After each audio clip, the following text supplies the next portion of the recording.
Hello, Maverick Currency traders. This is Rob. This is the Currency Recap, Tuesday, July 22nd. In this session, we're going to be going through the news of the day. We're going to look at all the markets. We're going to go try to find somewhere to hunt. We are in low volatility trading at the moment, which means we trade less, not more. All trades and analysis in this video are intended for professional traders only.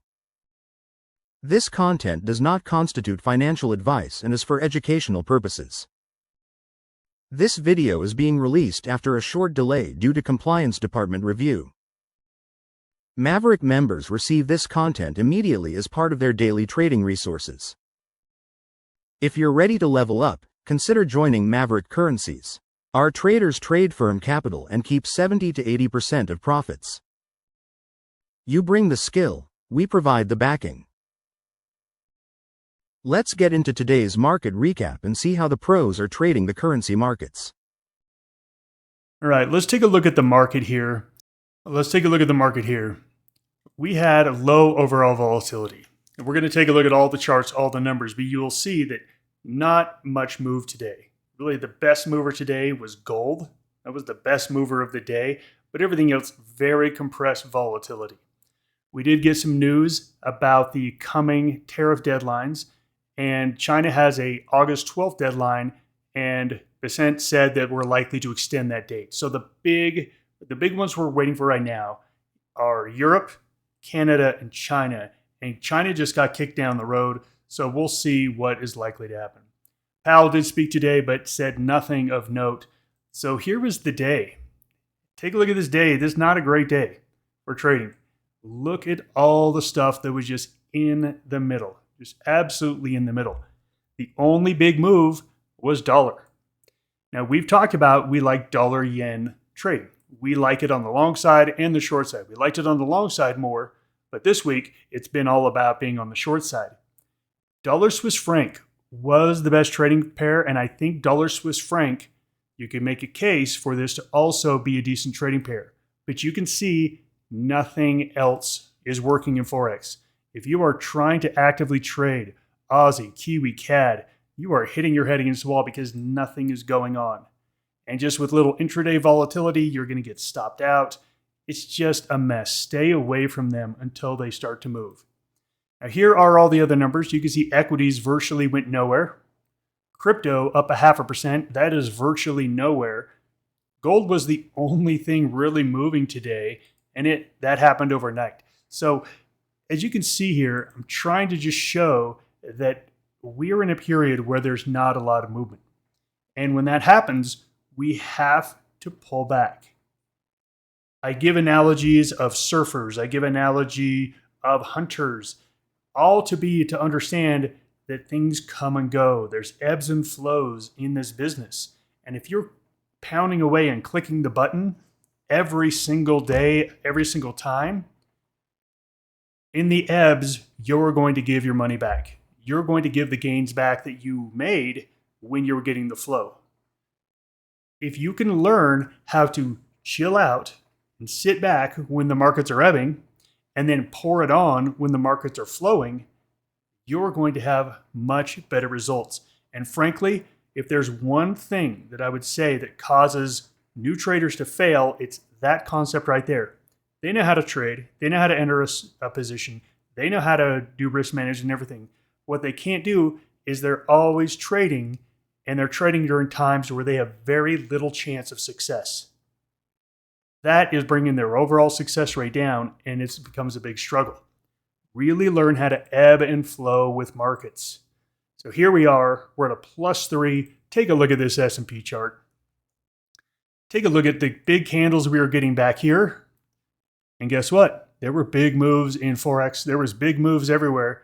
Take a look at the moves we're getting now and just look at these moves. There's just not a lot of opportunity for directional trading here. Other trading styles, sure. Like options trading is still just fine. There's some other things you can do that are just fine, but pure directional trading in like futures and Forex, it is definitely limited here at the moment just because of where we are in volatility. We're at the ebb. We're ebbing. Wait for us to flow. It's going to get so much better. But looking at the calendar, it's not going to get better until Thursday, in my opinion. So here's tomorrow. Virtually nothing. Virtually nothing on the schedule tomorrow. We got no big earnings after the bell in the U.S. session. We do have some big earnings tomorrow. So Wednesday after the bell, we get Google, we get Tesla. So we get some big earnings that might cause some volatility. But my call is for the next 24 hours, it is definitely an ebb to where you should not be really actively trading at all. If you've got a position that's working for you, hey, let it ride. But other than that, I think you wait, because look at Thursday. Thursday's got some good stuff going on. Lots of good stuff. We should see a pickup in volatility, especially in the euro, as there's lots of euro news. So let's go ahead and take a look at the trend and velocity scores and see what's actually moving at the moment. Now, I don't need to go through everything here, but let's go through just crypto real quick. Bitcoin's the only thing working in crypto. And when I say working, it just means that the 13 EMA is actually pointed higher and that the RSI is slowly going higher. So you can give this a +2. Take a look at Bitcoin Cash. It's not working at the moment. Ethereum is coming down at the moment. Litecoin is flat. So if you were going to take a trade, which I don't think you should, in crypto, Bitcoin is the one you should take. Should take it because it's showing the most upside momentum. But look, this chart isn't great for a position. There's no reason to take positions here. We just ran right into this 120K and look at 3 tries over 12 hours and we can't punch through. I'd much rather buy one of these long lower shadows on a pullback. That'd be a better trade, but it's not a great trade. We come up, let's just take a look at the dollar, the Swiss franc, and the yen. So here is yen, and you can see yen has made this bottom. We had the elections over the weekend, and you can see since the election, the yen has strengthened. But the yen came down pretty hard today on a big pullback. The question is this pullback a buying opportunity in yen? The yen has been stronger since the election. I like it here on a pullback. But I don't love it. It's okay. Let's take a look at Swiss franc. Swiss franc, here we are on a 4-hour chart. And this one's actually showing some good strength. I would much rather buy this than the yen. Much rather, because you're seeing we are breaking out of a very long high base. It's been going on since early July. This is a really nice breakout of a high base. So I'd like Swiss franc. I think that is working. And the dollar here coming down pretty seriously on a 4-hour chart. You can see we're really just in the middle of our range at this point. But there's no reason to think this dollar isn't going to move lower. Look at this. We just had a tumble. There is no buying coming into it whatsoever.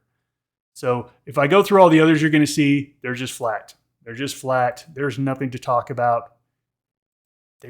They don't look great. There's no reason at all to click buttons on any of these. There just isn't any reason. So here's what we have outside of the middle. Again, we don't want to trade anything here in the middle because it's not moving enough. So we got Bitcoin, which I've said is not a great trade. It's a fine trade, but it's not great. And then we have dollar Swiss franc. So I think that's where I'm going to hunt here. Dollar yen, dollar Swiss franc. That's what I'm looking for. Since dollar Swiss franc looks to be the best here, this is where I'm going to focus. And you can see here on the daily chart, dollar has been falling against the Swiss franc. We had this bear rally. We've turned down. We are going to have some support here. But if this is going to stay in its trend, which remember, trends typically stay longer than you think. If we take a look at trend lines here, we've got definitely more downside here in dollar. We might get a little stop here around 79, but I don't see any reason why we don't make it down here to 77.50. I think that's where this is going here. So I like this on the daily chart.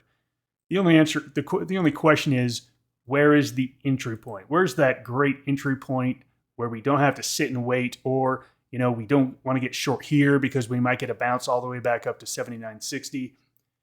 That's the only question I've got on this one. I want to see basing or bouncing before I get in. At this point, I like it on the daily chart, but timing is not here. Not here at all. If we can bounce up, come up into this 79.50 area, I'd love that area to be able to go in and take it short here.